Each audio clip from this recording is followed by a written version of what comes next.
Hello friends.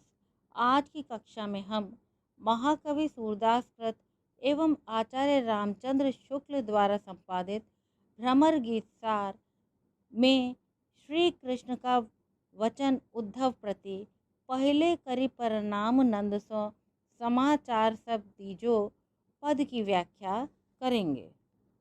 महाकवि सूर भक्ति काल के प्रमुख कवि थे। भक्ति काल को हिंदी साहित्य का स्वर्ण युग कहा जाता है। भक्ति काल का समय संवत 1375 से 1700 विक्रम तक था।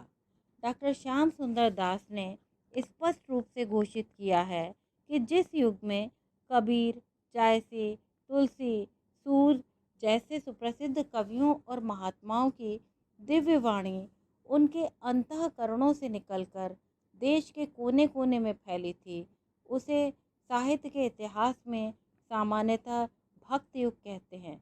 निश्चय ही ये हिंदी साहित्य का स्वर्ण युग था। सूरदास जी भ्रमर गीत परंपरा के सशक्त कवि थे। भ्रमर गीत सूर सागर का ही एक अंश है, जिसमें उद्धव गोपी संवाद के माध्यम से निर्गुण निराकार ब्रह्म पर सगुण साकार ब्रह्म की प्रतिष्ठा की गई है। भ्रमर गीत एक उपालंब काव्य है, जिसमें गोपियों ने उद्धव को भ्रमर के ब्याज से खूब खरी खोटी सुनाई है। यह पद उस समय का है जब श्री कृष्ण मथुरा में थे। उन्होंने अपने प्रिय सखा उद्धव को ब्रज में संदेश देकर भेजा। वे उद्धव को समझा रहे हैं कि ब्रज पहुंचने पर उन्हें सबसे पहले क्या करना है, किससे मिलना है, और प्रस्थान करने से पूर्व श्री कृष्ण उद्धव को ब्रज की रीति नीति से भी परिचित करा रहे हैं। श्री कृष्ण उद्धव से कहते हैं, पहले करी परनाम नंद सो। परनाम माने प्रणाम। नंद सो नंद बाबा से।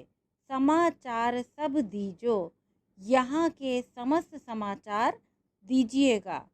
और वहाँ वृषभानु गोप सो, और वहाँ जाकर वृषभानु गोप के पास जाकर जाय सकल सुधि लीजो, वहाँ के समस्त समाचारों को कुशल क्षेम से अवगत होना। श्री दामा आदिक सब ग्वालन। श्री दामा यानी आदि सभी ग्वाल बालों से मेरे होते भेंटियो, आप मेरी ओर से भेंट करना। सुख संदेश सुनाए हमारी, गोपिन के दुख मेटियो। गोपियाँ जो मेरे वियोग में अत्यधिक दुखी हैं, उन सभी को सुख संदेश, हमारी तरफ से सुख का संदेश सुनाकर उनके दुख को समाप्त कीजिएगा। तात्पर्य यह है कि पहले करी पर नाम नंद सो समाचार सब दीजो। कहते हैं कि पहले सर्वप्रथम पहुंचने के उपरांत आप नंद बाबा के पास जाकर उन्हें प्रणाम कीजिएगा और मथुरा के समस्त समाचारों से उन्हें अवगत कराइएगा। और वहाँ वृषभानु गोप, और वहाँ पर वृषभानु गोप के पास जाकर सकल सुध लीजो, जितनी भी उनके कुशल क्षेम हैं उन सभी को लीजिएगा। श्री दामा आदिक सब ग्वालन मेरे होते भेटियो, मेरी तरफ से श्री दामा आदि समस्त ग्वाल बालों के को गले लगा करके मेरी तरफ से भेंट करना। और सुख संदेश सुनाए हमारा समस्त सुख संदेश उन्हें सुनाइएगा और गोपियों के कष्टों को मिटाइएगा। अर्थात कहने का तात्पर्य है कि प्रथम 4 पंक्तियों में श्री कृष्ण उद्धव को ये समझा के भेजते हैं कि उन्हें ब्रज क्षेत्र में जाकर क्या क्या करना है। उसके उपरांत मंत्री एक बन बसत हमारो, ताहि मिले सच पाइयो। कृष्ण उद्धव को समझाते हुए कहते हैं कि हे उद्धव, वहाँ उस वन में मंत्री एक बसत की एक मंत्री मेरा वहाँ पर रहता है, अर्थात श्री राधिका रानी वहाँ पर रहती हैं। उनसे मिलकर ताहि मिले सुख पाइयो, उनसे मिलकर आपको सच्चे सुख की प्राप्ति होगी। अर्थात जब आप वहाँ जा रहे हैं तो मेरे मंत्री श्री राधिका रानी से जाकर अवश्य मिलिएगा और आनंदित होइएगा। सावधान है मेरे हूतो ताही माथ नवाइयो, मेरे हूतो यानी मेरी तरफ से, और सावधानी पूर्वक मेरी तरफ से ताही माथ नवाइयो, ताही माने उन राधिका जी को माथ नवा करके प्रणाम कीजिएगा।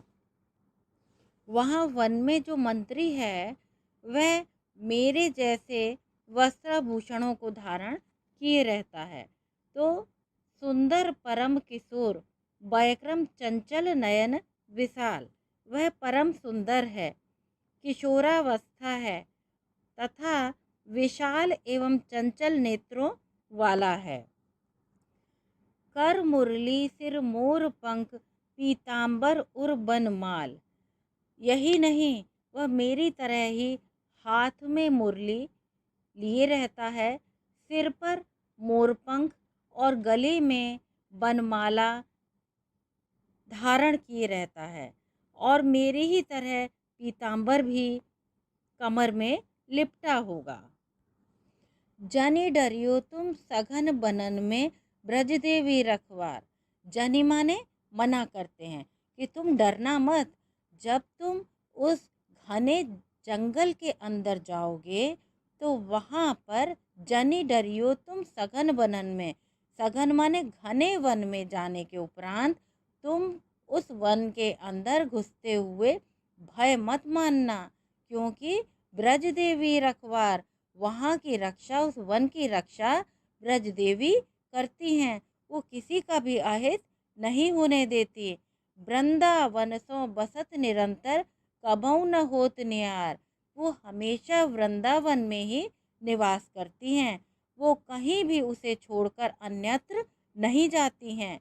उद्धव प्रति सब कहीं श्यामजू अपने मन की प्रीत, इस प्रकार उद्धव जी से अपने मन का समस्त प्रेम ब्रज के प्रति, ब्रजवासियों के प्रति, राधा के प्रति और उस वन के प्रति, वो समस्त प्रेम वो उद्धव के सामने अपने मन का उड़ेल देते हैं। सूरदास कृपा करी पठाए यह सफल ब्रज दी रीति।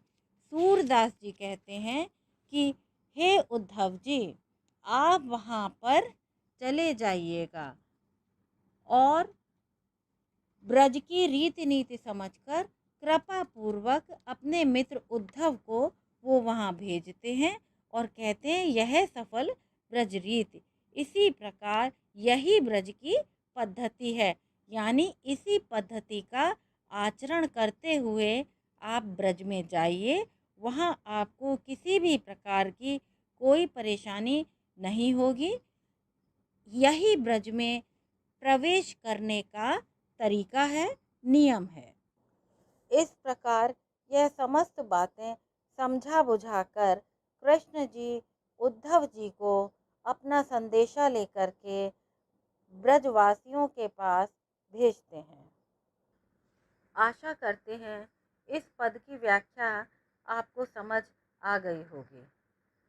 अब पद के अंत में जब हम व्याख्या करते हैं, व्याख्या की समाप्ति के समय हम उस पद की प्रमुख विशेषताएं बताते हैं। सूरदास जी भ्रमर गीत परंपरा के सर्वाधिक सशक्त एवं महत्वपूर्ण कवि माने जाते हैं। सूर ने श्रीमद् भागवत के 10वें स्कंद के आधार पर भ्रमर गीत में कृष्ण के चरित्र का वर्णन किया है। भ्रमर गीत में उपालंब की प्रधानता है।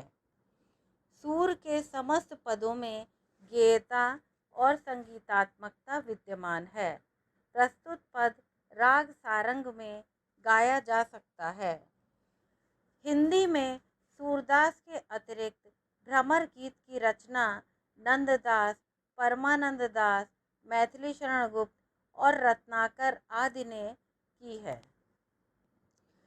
वस्तुतः भ्रमर गीत एक उपालंब काव्य है जिसमें गोपियाँ उद्धव को भ्रमर के माध्यम से अपने मन की बात प्रकट करती हैं।